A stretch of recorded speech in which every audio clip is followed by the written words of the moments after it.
एक गांव में नमक का व्यापारी रहता था। उसके पास एक गधा था।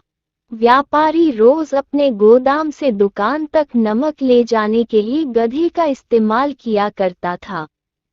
वो नमक को बोरी में भरकर गधे की पीठ पर लाद देता और उसके साथ साथ चलता हुआ दुकान तक आता था।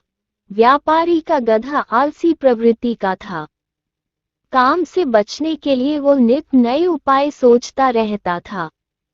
गोदाम से दुकान तक के रास्ते में एक नदी पड़ती थी, जिस पर एक छोटा पुल बना हुआ है।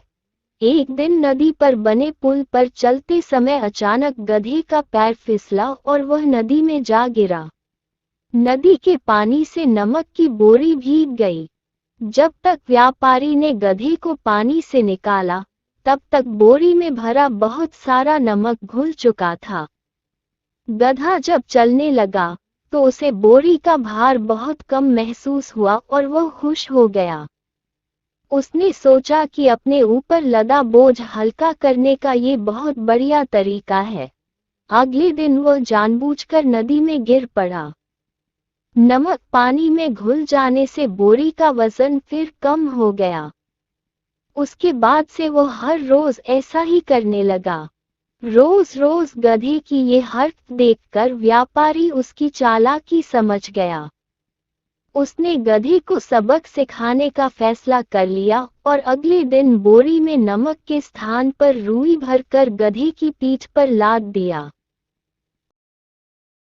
रुई हल्की थी।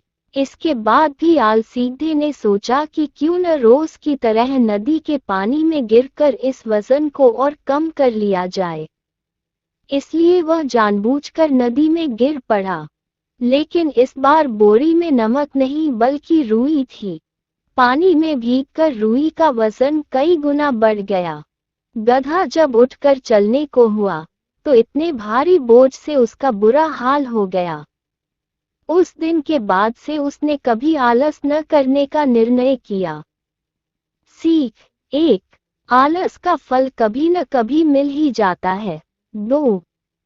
एक ही उपाय हर बार कारगर सिद्ध नहीं होता।